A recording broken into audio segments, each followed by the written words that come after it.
जय हिंद दोस्तों, let's study 41 में आप लोगों का स्वागत है। मैं हूं घनश्याम यादव। दोस्तों, मेरे द्वारा आप लोगों को ऑल कंपटीशन से संबंधित प्रश्नों को हल कराया जा रहा है और इसमें सबसे पहले मेरे द्वारा आप लोगों को भारत के प्राचीन इतिहास के बारे में पढ़ाया जा रहा है। इसके बाद दोस्तों मेरे द्वारा आप लोगों को भारत के मध्यकालीन इतिहास, उसके बाद आधुनिक इतिहास के बारे में पढ़ाया जाएगा। तो आज दोस्तों भारत के प्राचीन इतिहास के जो सब्जेक्ट है वो है बौद्ध धर्म, और बौद्ध धर्म में भी हम लोग अभी पढ़ रहे हैं बौद्ध धर्म भाग 4। आज हम लोग पढ़ेंगे बौद्ध धर्म भाग 4। लेकिन दोस्तों बौद्ध धर्म भाग 4 पढ़ने से पहले कल हमारे द्वारा बौद्ध धर्म भाग 3 पढ़ाया गया था। तो सबसे पहले आइए हम लोग बौद्ध धर्म भाग 3 को रिविजिंग करते हैं। तो दोस्तों कल हमने आपको बताया था बौद्ध धर्म भाग 3 के बारे में। तो इसमें सबसे पहला प्रश्न बना था, गौतम बुद्ध ने कितने आर्य सत्य के बारे में बताया था। तो मैंने आपको बताया था गौतम बुद्ध ने 4 आर्य सत्य के बारे में बताया था। पहला उन्होंने बताया था दुख को बताया था।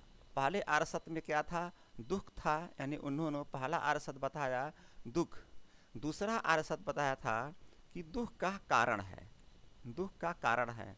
पहला आर्य सत्य उन्होंने बताया था दुख, दूसरा है आर्य सत्य दुख का कारण है, और तीसरा आर्य सत्य उन्होंने बताया था दुख को दूर किया जा सकता है, दुख को दूर किया जा सकता है। पहला आर्य सत्य क्या बताया? दुख को बताया, ये पहला आर्य सत्य था। दूसरा आर्य सत्य दुख का कारण है, और तीसरा आर्य सत्य दुख को दूर किया जा सकता है। उसके बाद दोस्तों इन्होंने चौथा आर्य सत्य बताया था कि दुख दूर करने का मार्ग है। यानी दुख है, क्यों है? दुख का कारण है, और दुख का कारण है तो दुख को दूर किया जा सकता है, और दुख दूर करने का मार्ग है। ये 4 प्रकार के आर्य सत्य कल हमने पढ़ लिया था। फिर अगले कड़ी हमने देखा था बौद्ध धर्म को 2 भागों में बांट दिया गया था। पहला हीनयान, दूसरा महायान। और दोस्तों मुख्य अंतर जो बौद्ध धर्म हीनयान और महायान में था वो था हीनयान बौद्ध धर्म का प्राचीन रूप है, और दूसरों महायान बौद्ध धर्म का नवीन रूप है। फिर मैंने आपको आगे बताया था इसी अंतर में कि हीनयान में बुद्ध को अलौकिक गुण वाला महान पुरुष मानते थे, और दोस्तों महायान वाले बुद्ध को भगवान मानने लगे, यानी भगवान मानते थे। फिर मैंने आपको बताया था हीनयान वाले लोग बुद्ध के प्रतीकों की पूजा करते थे, और महायान वाले लोग बुद्ध की मूर्ति का पूजा करते थे, यानी मूर्ति का पूजा करने लगे। फिर मैंने आपको बताया था हीनयान वाले लोग ग्रंथ पाली भाषा में लिखे थे, और महायान वाले लोग ग्रंथ संस्कृत भाषा में लिखे थे। इस प्रकार ये 4 अंतर आप लोगों को मैंने कल बताया था। फिर मैंने आप लोगों को बताया था कि त्रिपिटक पाली भाषा में लिखा गया था, और अगला प्रश्न बन था त्रिपिटक क्या है? तो दोस्तों त्रिपिटक बौद्ध साहित्य है। फिर आगे मैंने आपको बताया था कि त्रिपिटक की संख्या 3 है। पहला विनय पिटक, दूसरा सूक्त पिटक, और तीसरा अभिधम्म पिटक। फिर मैंने आपको बताया कि जातक कथा में भगवान बुद्ध के पूर्व जन्म की बात की गई है, और इनकी संख्या 549 है, जिसे पाली भाषा में लिखा गया था। इसी अगले कड़ी मैंने आपको बताया बुद्ध चरित अश्वघोष द्वारा लिखी गई एक महाकाव्य है, जिसमें बुद्ध के जीवन एवं शिक्षा के बारे में बताया गया है। और इसी कड़ी मैंने आपको बताया बुद्ध चरित संस्कृत भाषा में लिखी गई थी। फिर आगे बताया मैंने आप लोगों को कि बुद्ध चरित बौद्धों का रामायण कहा जाता है, यानी बुद्ध चरित को बौद्धों का रामायण कहा जाता है। और अगला प्रश्न बना था धम्म पद क्या है? तो मैंने इसके बारे में आप लोगों को बताया था कि इसे बौद्धों का गीता कहा गया है। धम्म पद को बौद्धों का गीता कहा गया है, जिसे पाली भाषा में लिखा गया है। और आगे हमने आपको बताया कि अलार कलाम से बुद्ध की मुलाकात राजगृह में हुई थी, और गौतम बुद्ध के दूसरे गुरु रुद्रक रामपुत्र थे, और इन लोगों की मुलाकात वैशाली में हुई थी। इसी कड़ी में मैंने आपको बताया कि सारनाथ का पुराना नाम ऋषि पत्तनम है, और दोस्तों सारनाथ वाराणसी में पड़ता है। फिर आगे मैंने आपको बताया सारनाथ में धमेक स्तूप है और बुद्ध ने सबसे अधिक उपदेश श्रावस्ती में दिया। और दोस्तों लास्ट में मैं आपको बताया था बुद्ध के सबसे अधिक शिष्य कौशल राज्य में हुए थे। इस प्रकार बौद्ध धर्म भाग 3 जो है उसका रिवीजन हो गया। अब दोस्तों आइए हम लोग बौद्ध धर्म भाग 4 के बारे में पढ़ते हैं। तो दोस्तों आइए आज हम लोग बौद्ध धर्म भाग 4 के बारे में पढ़ते हैं और देखते हैं कि आज के चैप्टर में क्या है। तो दोस्तों बौद्ध धर्म भाग 4 में सबसे पहले प्रश्न बन रहा है कि अष्टांगिक मार्ग क्या है। सबसे प्रश्न बन रहा है कि अष्टांगिक मार्ग क्या है। तो दोस्तों बौद्ध धर्म में अष्टांगिक मार्ग को बताया गया है और अष्टांगिक मार्ग में सबसे पहले है सम्यक दृष्टि। सबसे पहला क्या है अष्टांगिक मार्ग में? सम्यक दृष्टि। दूसरा है सम्यक संकल्प। तीसरा है सम्यक वाणी। चौथा है सम्यक कर्मांत यानी सम्यक कर्म। और छठा है सम्यक व्यायाम। छठा है सम्यक व्यायाम। और दोस्तों सातवां है सम्यक स्मृति। सातवां सम्यक स्मृति है और आठवां सम्यक समाधि है। तो दोस्तों ऐसे 8 प्रकार के अष्टांगिक मार्ग बताए गए थे बौद्ध धर्म में निर्वाण की प्राप्ति के लिए। अगर निर्वाण की प्राप्ति किसी को करनी है तो ये 8 प्रकार के जो अष्टांगिक मार्ग हैं इस पर ध्यान देना पड़ेगा और इसको अपनाना पड़ेगा, तब जाकर किसी व्यक्ति को निर्वाण की प्राप्ति होगी। क्योंकि बताया गया था पहले इच्छाएं ऐसी होती हैं जो अनंत होती हैं और जब तक इच्छाएं रहेंगी तब तक आपको निर्वाण की प्राप्ति नहीं हो सकती है। और इच्छाओं को खत्म करने के लिए, इच्छाओं का अंत करने के लिए बौद्ध धर्म में बताया गया है। और इच्छाएं कैसे खत्म होगी उसके बारे में बताया गया। ये अष्टांगिक मार्ग, पहला सम्यक दृष्टि, दूसरा सम्यक संकल्प, तीसरा सम्यक वाणी, चौथा सम्यक कर्मांत यानी सम्यक कर्म, पांचवा सम्यक आजीव, छठा सम्यक व्यायाम, सातवां सम्यक स्मृति और आठवां सम्यक समाधि। तो दोस्तों इसमें बताया गया कि जो सम्यक दृष्टि है, तो दोस्तों इसमें बताया गया पहले कि जो सम्यक दृष्टि है आपकी दृष्टि एकदम बहुत सही होनी चाहिए। यानी आपकी दृष्टि ऐसी होनी चाहिए कि जो पॉजिटिव होनी चाहिए, निगेटिव नहीं होनी चाहिए। आपकी दृष्टि पॉजिटिव होनी चाहिए, निगेटिव नहीं होनी चाहिए। फिर आगे बताया गया सम्यक संकल्प। आपका संकल्प जो है, जो आप संकल्प लेते हैं किसी काम करने के लिए, वो भी सही होनी चाहिए। फिर बताया गया सम्यक वाणी। आप जो बोलते हैं वो भी एकदम सही होनी चाहिए, कहीं से कोई उसमें परेशानी या निगेटिव बात नहीं आनी चाहिए। हमेशा आप पॉजिटिव बात बोलिए। अगला चौथा है सम्यक कर्मांत। जो भी आप कर्म कर रहे हैं सही होना चाहिए, कभी भी कोई ऐसा कर्म न करिए जो कि गलत हो। इस प्रकार चौथा बना था सम्यक कर्मांत यानी सम्यक कर्म। फिर पांचवा आया सम्यक आजीवक। सम्यक आजीवक, जो दोस्तों आप कमा रहे हैं, खा रहे हैं, वो एक तरीके से आपको कमाना है, तरीके से कमाना है और तरीके से खाना पीना है। फिर छठा बताया गया सम्यक व्यायाम। समय से व्यायाम करिए, तरीके से व्यायाम करिए, कुछ टाइम निकालिए जो कि व्यायाम का होना चाहिए। तो यही छठा बताया गया सम्यक व्यायाम। और सातवां बताया गया सम्यक स्मृति। आप जो सोच रहे हैं वो सही सोच आपकी होनी चाहिए, हमेशा आपकी सोच सही होनी चाहिए। तो दोस्तों आठवां है सम्यक समाधि यानी कि राइट मेडिटेशन। जब आप ये सातों का पालन कर रहे हैं तो आठवां हो गया सम्यक समाधि, यानी कि आप कुछ टाइम सही समाधि के लिए इस्तेमाल करिए ताकि आपका अष्टांगिक मार्ग जो है इसका पालन पूरी तरह से हो सके। तो दोस्तों अष्टांगिक मार्ग में 8 प्रकार के नियम कानून बताए गए।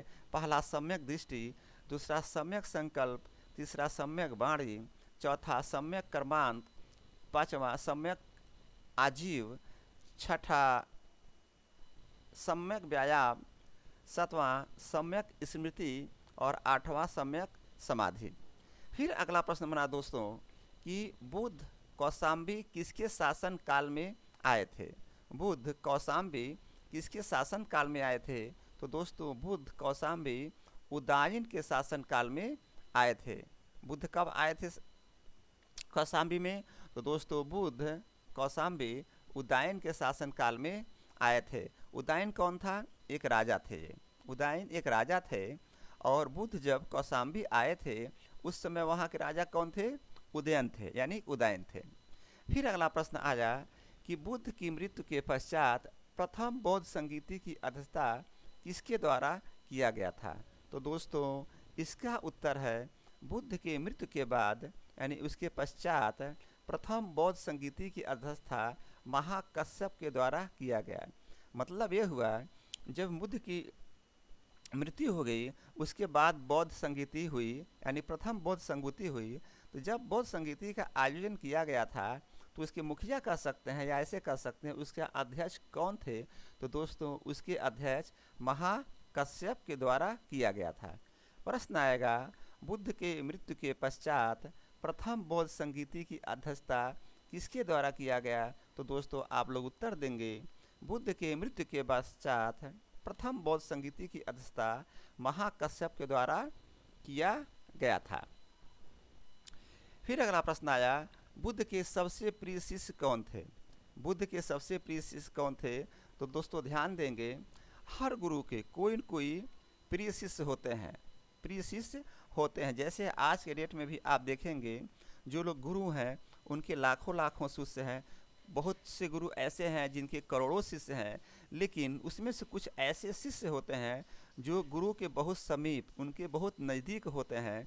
ठीक उसी प्रकार यहाँ प्रश्न पूछ रहा है बुद्ध के सबसे प्रिय शिष्य कौन थे? तो दोस्तों उत्तर देंगे बुद्ध के सबसे प्रिय शिष्य में आनंद और उपाली थे। बुद्ध के सबसे प्रिय शिष्य में आनंद और उपाली थे। फिर अगला प्रश्न बना कि बौद्ध धर्म में हाथी किसका प्रतीक है? दोस्तों बौद्ध धर्म में हाथी किसका प्रतीक है? तो दोस्तों इसका उत्तर देंगे बौद्ध धर्म में हाथी गर्भ में आने का प्रतीक है। बौद्ध धर्म में हाथी गर्भ में आने का प्रतीक है। तो प्रश्न बना बौद्ध धर्म में हाथी किसका प्रतीक है? तो आप उत्तर देंगे बौद्ध धर्म में हाथी गर्भ में आने का प्रतीक है।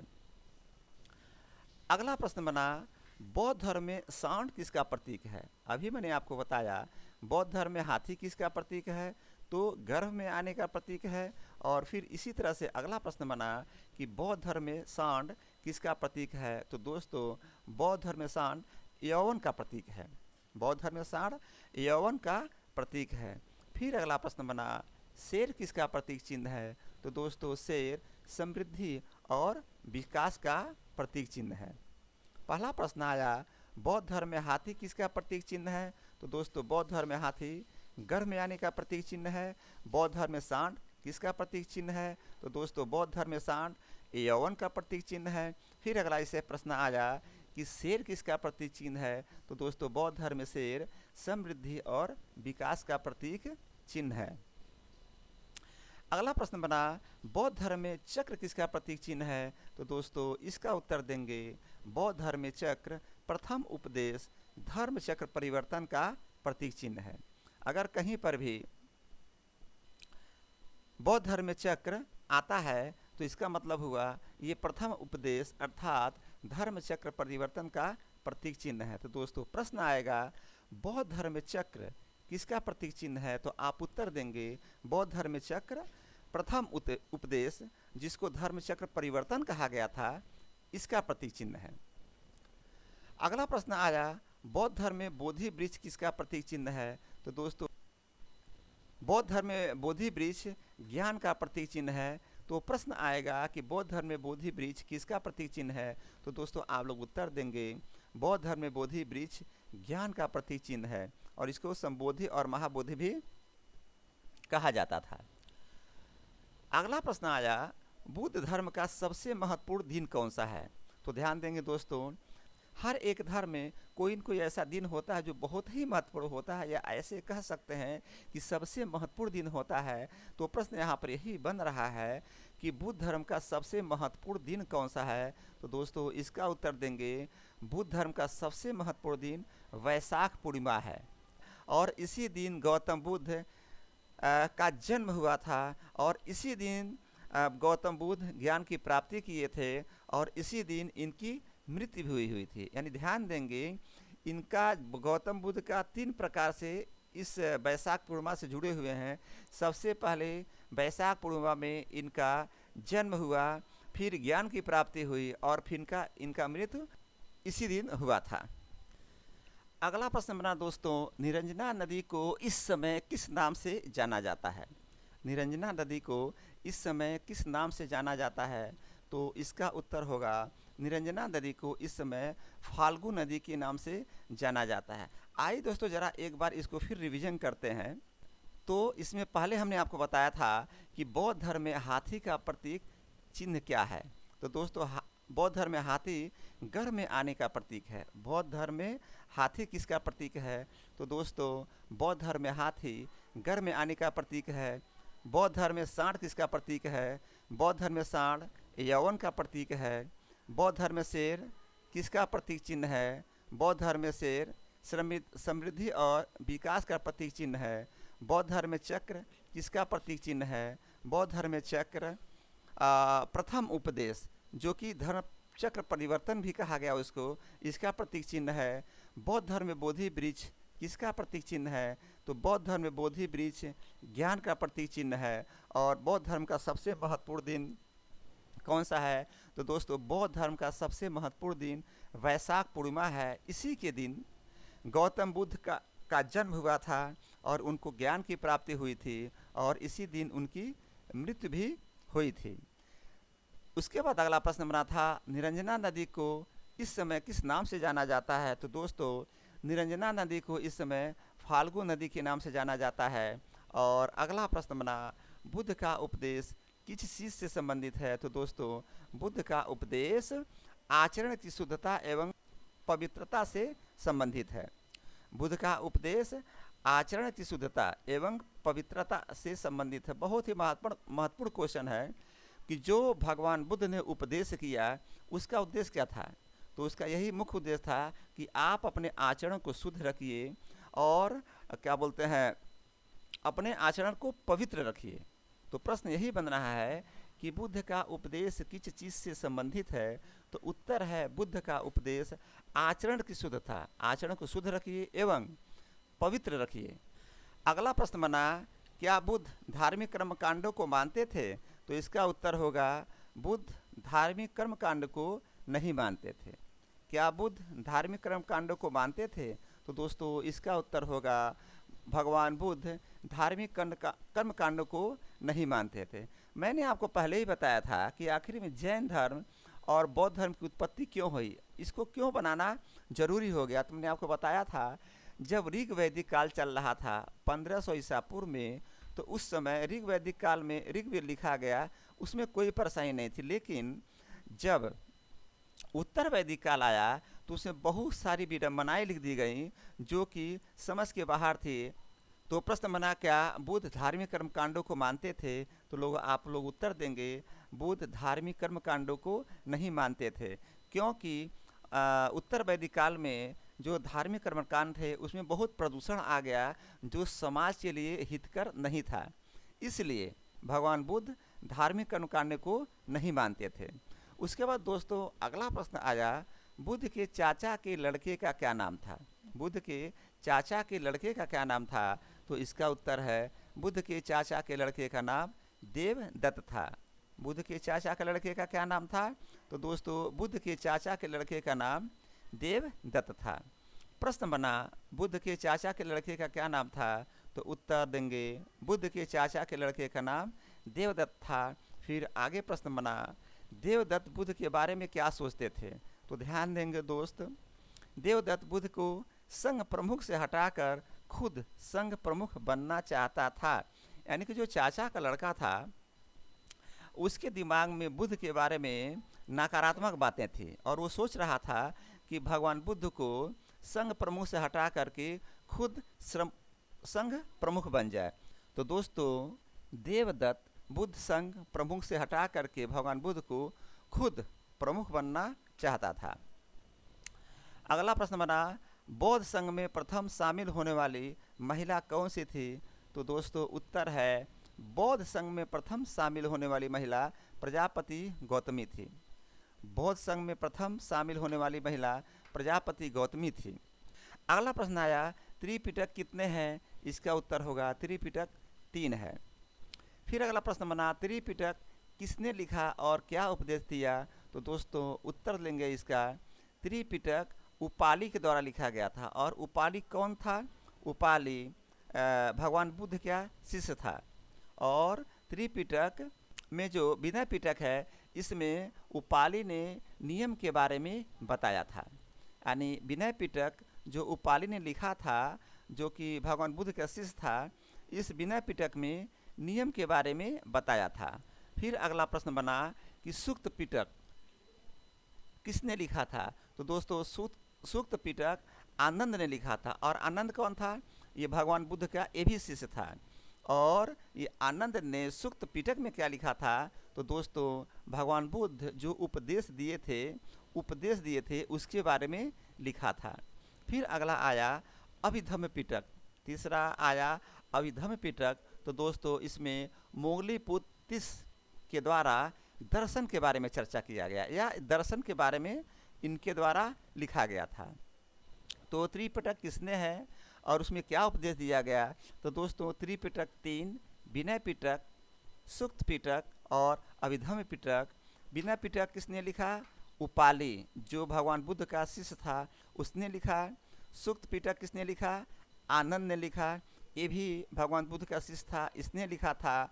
और विनय पिटक में नियम के बारे में उपाली के द्वारा बताया गया। और सूक्त पिटक में उपदेश दिया गया, जो भगवान बुद्ध ने उपदेश दिया था उसके बारे में इसने लिख डाला। और अभिधम्म पिटक में मोगलीपुत्तिस ने दर्शन के बारे में लिखा था।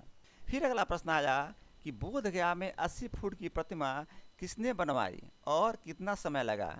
बोध गया में 80 फुट की प्रतिमा किसने बनवाई और कितना समय लगा था, तो दोस्तों बोध गया में 80 फुट की प्रतिमा जापानियों के द्वारा बनवाया गया था और इसमें 7 वर्ष का समय लगा था। बोध गया में 80 फुट की प्रतिमा जापानियों के द्वारा बनवाया गया था और इसमें 7 वर्ष लगा था। ध्यान देंगे ये जो प्रतिमा बनवाया जा रहा है इसे जापानियों के द्वारा बनवाया गया था, तो इससे पता चलता है कि बौद्ध धर्म अपने भारत से और सारे देशों में प्रचलित हो गया था उस समय, चूँकि ये जो 80 फुट की प्रतिमा बनवाया जा रहा है वो जापानियों के द्वारा बनवाया जा रहा है। फिर अगला प्रश्न आया कि सुल्तानी युग में बौद्धों को सबसे प्रभावशाली शाखा कौन था। सुल्तानी युग में बौद्धों का सबसे प्रभावशाली शाखा कौन था, तो दोस्तों सुल्तानी युग में बौद्धों का सबसे प्रभावशाली शाखा वज्रयान था। अगला प्रश्न, प्रथम शताब्दी में किस भारतीय बौद्ध भिक्षुक को चीन भेजा गया था। प्रथम शताब्दी में किस भारतीय बौद्ध भिक्षुक को चीन भेजा गया था, तो दोस्तों प्रथम शताब्दी में नागार्जुन बौद्ध भिक्षुक को चीन भेजा गया था। यानी जब दोस्तों प्रथम शताब्दी आया था तो एक नागार्जुन बौद्ध भिक्षुक हुआ करते थे, उनको अपने यहाँ से चीन भेजा गया था। तो प्रश्न यही आया कि प्रथम शताब्दी में किस भारतीय बौद्ध भिक्षुक को चीन भेजा गया था, तो दोस्तों आप उत्तर देंगे प्रथम शताब्दी में नागार्जुन बौद्ध भिक्षुक को चीन भेजा गया था। तो इस प्रकार दोस्तों आज का जो चैप्टर है हमने पढ़ाया, लेकिन आइए एक बार इसको रिविजन और करते हैं। तो दोस्तों आज का पहला प्रश्न बना था अष्टांगिक मार्ग क्या है। तो हमने आपको बताया था अष्टांगिक मार्ग 8 प्रकार के होते हैं। पहला सम्यक दृष्टि, सम्यक संकल्प, सम्यक वाणी, सम्यक कर्मांत यानी सम्यक कर्म, सम्यक आजीव, सम्यक व्यायाम, सम्यक स्मृति और सम्यक समाधि। इस प्रकार से 8 अष्टांगिक मार्ग बौद्ध धर्म में बताए गए हैं। फिर अगला प्रश्न बना था बुद्ध कौशाम्बी किसके शासन काल में गए। उत्तर था बुद्ध कौशाम्बी उज्जैन के शासन काल में गए थे। अगला प्रश्न बना था बुद्ध की मृत्यु के पश्चात प्रथम बौद्ध संगीति की अध्यक्षता किसके द्वारा किया गया था।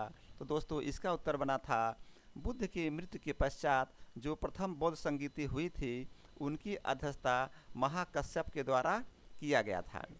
अगला प्रश्न बना था बुद्ध के सबसे प्रिय शिष्य कौन थे। तो दोस्तों बुद्ध के सबसे प्रिय शिष्य आनंद और उपाली थे। फिर अगला प्रश्न बना बौद्ध धर्म में हाथी किसका प्रतीक है? तो दोस्तों बौद्ध धर्म में हाथी गर्भ में आने का प्रतीक है। अगला प्रश्न बना था बौद्ध धर्म में सांड किसका प्रतीक चिन्ह है? तो दोस्तों बौद्ध धर्म में सांड यौवन का प्रतीक चिन्ह है। अगला प्रश्न बना था बौद्ध धर्म में शेर किसका प्रतीक चिन्ह है? तो दोस्तों बौद्ध धर्म में शेर विकास का प्रतीक चिन्ह है, समृद्धि और विकास का प्रतीक चिन्ह है। अगला प्रश्न बना बौद्ध धर्म में चक्र किसका प्रतीक चिन्ह है? तो दोस्तों बौद्ध धर्म में चक्र प्रथम उपदेश, जिसे धर्म चक्र परिवर्तन भी कहते हैं, उसका प्रतीक चिन्ह है। और अगला प्रश्न बना था बौद्ध धर्म में बोधि वृक्ष किसका प्रतीक चिन्ह है? तो दोस्तों इसका उत्तर है बौद्ध धर्म में बोधि वृक्ष ज्ञान का प्रतीक चिन्ह है। अगला प्रश्न बना बुद्ध धर्म का सबसे महत्वपूर्ण दिन कौन सा है? तो दोस्तों बुद्ध धर्म का सबसे महत्वपूर्ण दिन वैशाख पूर्णिमा है। इसी के दिन गौतम बुद्ध का जन्म हुआ और इसी के दिन गौतम बुद्ध को ज्ञान की प्राप्ति हुई और दोस्तों इसी के दिन गौतम बुद्ध की मृत्यु हुई थी। अगला प्रश्न बना निरंजना नदी को इस समय किस नाम से जाना जाता है? तो दोस्तों निरंजना नदी को इस समय फाल्गु नदी के नाम से जाना जाता है। बुद्ध का उपदेश किस चीज़ से संबंधित है? तो दोस्तों बुद्ध का उपदेश आचरण की शुद्धता एवं पवित्रता से संबंधित है। अगला प्रश्न बना क्या बुद्ध धार्मिक कर्मकांड को मानते थे? तो दोस्तों बुद्ध धार्मिक कर्मकांड को नहीं मानते थे। बुद्ध के चाचा के लड़के का क्या नाम था? इसका उत्तर है बुद्ध के चाचा के लड़के का नाम देवदत्त था। और अगला प्रश्न बना देवदत्त बुद्ध के बारे में क्या सोचता था? तो दोस्तों देवदत्त बुद्ध को संघ प्रमुख से हटाकर खुद संघ प्रमुख बनना चाहता था। अगला प्रश्न बना बौद्ध संघ में प्रथम शामिल होने वाली महिला कौन थी? उत्तर है बौद्ध संघ में प्रथम शामिल होने वाली महिला प्रजापति गौतमी थी। अगला प्रश्न बना त्रिपिटक कितने हैं? तो दोस्तों इसका उत्तर है त्रिपिटक 3 हैं। अगला प्रश्न बना त्रिपिटक किसने लिखा और क्या उपदेश दिया? तो दोस्तों त्रिपिटक में सबसे पहले विनय पिटक है जो कि उपाली लिखे और उपाली भगवान बुद्ध के शिष्य थे और उपाली इस विनय पिटक में नियम के बारे में बताया है, यानी नियम के बारे में लिखा था। दूसरा है सूक्त पिटक और सूक्त पिटक को लिखने वाले आनंद थे और आनंद भी भगवान बुद्ध के शिष्य थे और सूक्त पिटक में आनंद ने जो भगवान उपदेश दिए थे भगवान बुद्ध उसके बारे में लिखा। फिर अगला है अभिधम्म पिटक और दोस्तों अभिधम्म पिटक मोगलीपुत्र तीस के द्वारा लिखा गया और इसमें दर्शन के बारे में लिखा गया, यानी विनय पिटक में नियम के बारे में लिखा गया, सूक्त पिटक में उपदेश के बारे में लिखा गया भगवान बुद्ध के, और अभिधम्म पिटक में दर्शन के बारे में लिखा गया। अगला प्रश्न बना बोध गया में 80 फुट की प्रतिमा किसने बनवाई थी और उसमें कितना समय लगा था? तो दोस्तों बोध गया में 80 फुट की प्रतिमा जापानियों के द्वारा बनवाया गया था और इसमें 7 वर्ष का समय लगा था। अगला प्रश्न बना सुल्तानी युग में बौद्धों का सबसे प्रभावशाली शाखा कौन था?